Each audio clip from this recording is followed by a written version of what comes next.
1.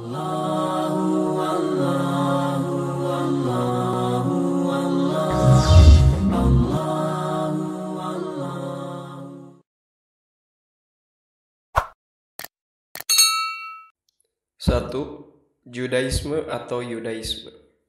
Agama Yahudi adalah agama manusia yang percaya pada Nabi Musa alaihissalam dan orang-orang yang selamat sampai hari ini dari keturunan orang-orang mukmin.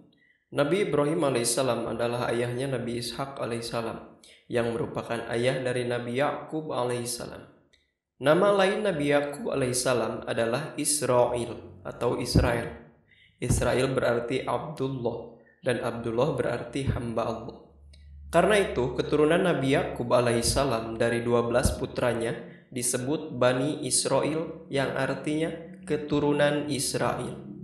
Nabi Musa alaihissalam adalah seorang nabi yang hebat. Beliau diutus oleh Allah untuk berdakwah ke kaum Bani Israel. Populasi mereka meningkat di Mesir dan pada saat itu mereka beribadah dengan sangat taat. Tapi mereka menjadi sasaran penindasan dan penghinaan. Menurut beberapa sumber, Nabi Musa alaihissalam dilahirkan di Mesir tahun 1705 sebelum Nabi Isa alaihissalam. Beliau tinggal di istana Firaun sampai berusia 40 tahun. Setelah berkenalan dengan kerabatnya, beliau pindah ke kota Madian. Di sana, beliau menikahi putri Nabi Syuaib alaihissalam. Kemudian beliau berangkat kembali ke Mesir. Dalam perjalanan, beliau berbicara dengan Allah Subhanahu wa Ta'ala di Bukit Tursina. Beliau diperkirakan meninggal sekitar tahun 1625 sebelum Masehi. Nabi Musa alaihissalam membawa Bani Israel keluar dari Mesir. Beliau berbicara dengan Allah Subhanahu wa Ta'ala di Gunung Tursina dan diberikan Al-Awamir Al-Asyara atau 10 Commandments, 10 perintah Allah Subhanahu wa Ta'ala, yang kemudian beliau sampaikan kepada Bani Israel. Beliau juga berusaha untuk menanamkan dalam diri mereka keyakinan bahwa hanya ada satu Tuhan yang maha benar, yaitu Allah. Beliau menyampaikan kepada mereka Taurat atau Torah, kitab suci yang diwahyukan oleh Allah Subhanahu wa Ta'ala. Tetapi beliau tidak bisa membawa mereka ke tanah yang dijanjikan kepada mereka, karena Bani Israel tidak bisa memahami dan patuh akan perintah Tuhannya. Negara Assyria atau Asuri menyerbu Yerusalem 2 kali sebelum munculnya Nabi Isa alaihissalam, dan Adrian, seorang kaisar Romawi, pada tahun 135 Masehi membantai sebagian besar orang Yahudi di Yerusalem. Mereka membakar salinan Taurat. Akhirnya mushaf Taurat pun hilang.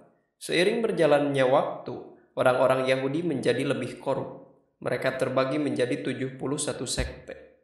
Mereka mengubah dan mengotori kitab suci Taurat.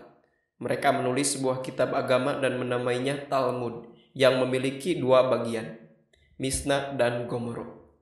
Kitab Mizanul Mawazin membuktikan tanpa keraguan bahwa kitab-kitab itu adalah kitab-kitab yang ada di tangan orang Yahudi saat ini yang dinyatakan sebagai Taurat, bukan kalam Allah.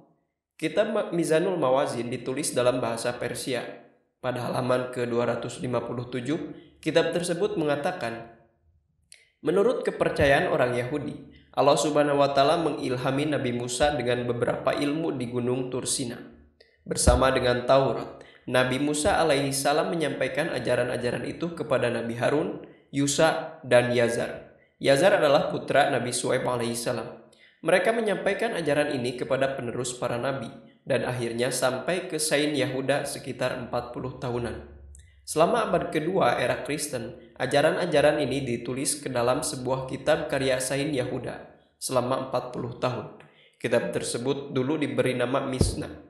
2 anotasi ditulis untuk Mishnah selama abad ketiga dan ke-6 era Kristen di Yerusalem dan di Babil atau Babilonia. Nama Gomoro dijadikan nama untuk komentar-komentar atau dalam bahasa santri hasyiah kitab-kitab tersebut. Kedua kitab Gomoro tersebut disatukan dengan kitab Mishnah dan diberi nama kitab Talmud. Kitab yang berisi Gomoro yang ditulis di Yerusalem dan Mishnah disebut kitab Talmud Yerusalem.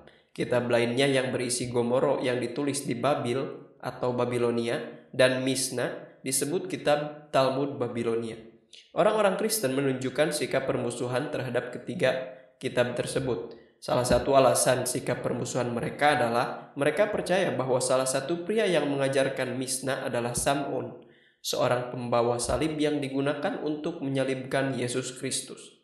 Di buku Talmud, di sana ada beberapa hal yang dianggap benar oleh umat Islam. Karena alasan tersebut, orang-orang Kristen juga menyangkal ajaran Islam.